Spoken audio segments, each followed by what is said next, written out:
Hello student, question given है let C1 be the circle of radius 1 with center at origin given है and C2 be the circle of radius R with center at 4, 1 दिया है where R is equal to 1, 3 यानी कि 1 से belongs to 3 कर रहा है.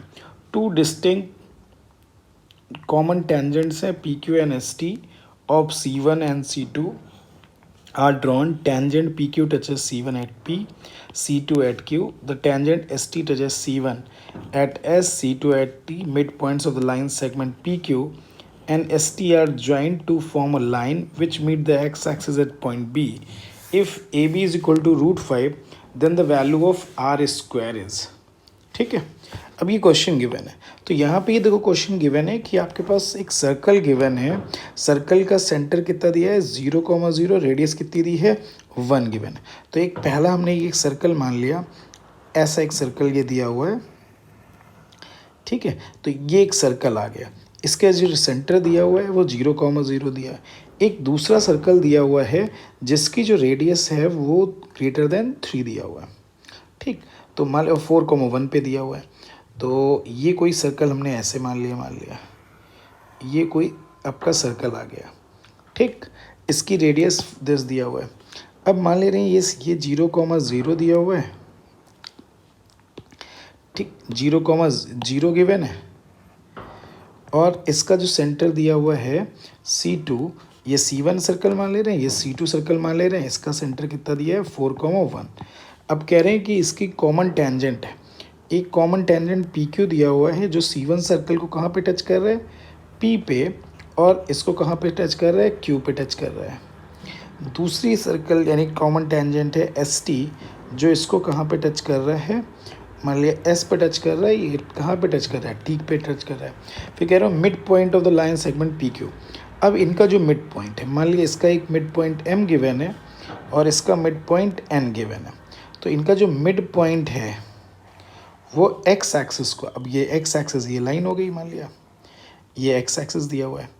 तो ये जो एक्स एक्सिस गिवन है इसको कहाँ पे कट कर रहा है बी पे कट कर रहा है. अगर एक्स एक्सिस कट रहा है तो वाई का कोऑर्डिनेट क्या हो जाएगा 0 हो जाएगा. अब ये कह रहे हैं then A B is equal to, अच्छा ये C2 का सेंटर जो है वो ए पॉइंट मान लिया, तो A B is equal to कितना गिवन है √5. ये क्वेश्चन में गिवन है. Then find the value of R square. तो सबसे पहले हमने सर्कल C1 के लिए बात कर ली. तो C1 के लिए अगर हम बात कर ले रहे हैं तो इसका मीनिंग इक्वेशन आ जाएगा x² + y² is equal to 1 आ जाएगा. एक बात आ गई.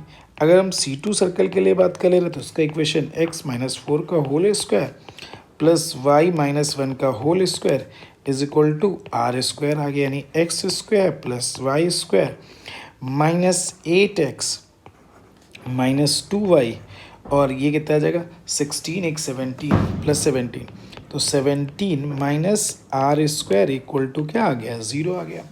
अब देखो ये जो मिड पॉइंट दिया हुआ है इस कॉर्ड का यानी इस कॉमन टेंजेंट का, तो इसका मतलब ये डिस्टेंस इक्वल आ जाएगा. सेम पैटर्न पे ये SN इज इक्वल टू क्या आ जाएगा ST आ जाएगा. तो अगर किसी भी टेंजेंट के मिड यानी कि ये कोई लाइन ऐसे दिया है तो अगर डिस्टेंस इक्वल होती है तो वो क्या होता है रेडिकल एक्सिस होती है. तो रेडिकल एक्सिस की इक्वेशन यानी फॉर इक्वेशन ऑफ MN के लिए बात कर ले रहे हैं, इक्वेशन ऑफ MN. तो MN जो इक्वेशन आएगी वो रेडिकल एक्सिस हो जाएगी. रेडिकल एक्सिस का मतलब क्या हो जाएगा S2 - S1, दोनों को माइनस कर दे रहे हैं. तो उसके लिए जो x² + y² minus 8x minus 2y plus 17 minus R² minus x² + y² minus 1 equal to 0 आ जाएगा. तो इक्वेशन ऑफ दिस क्या आ जाएगा -8x minus 2y plus 18 minus R² equal to 0 आ गया. अब फॉर कोऑर्डिनेट ऑफ B, अब हम कोऑर्डिनेट ऑफ B के लिए बात कर ले रहे हैं. फॉर कोऑर्डिनेट ऑफ B, अब ये कोऑर्डिनेट ऑफ B के लिए अगर हम बात कर ले रहे हैं तो कोऑर्डिनेट ऑफ B का मतलब y कोऑर्डिनेट 0 हो जाएगा. तो ये आ जाएगा 18 minus R² 18 minus R² upon 18 minus R² 18 minus R² upon क्या आ जाएगा 8 आ जाएगा, कॉमा 0 आ जाएगा. तो डिस्टेंस जो AB होगी, AB की जो वैल्यू होगी वो कितना हो जाएगा √8 18 माइनस आर स्क्वायर माइनस 8 और माइनस 4 का होल स्क्वायर प्लस 1 माइनस 0 का whole square is equal to कितना आ जाएगा, √5 आ जाएगा। अब हमने स्क्वायरिंग बोथ साइड कर दिया, तो 18 minus R square minus 32 by 8 का whole square plus 1 is equal to कितना आ जाएगा, 5 आ जाएगा।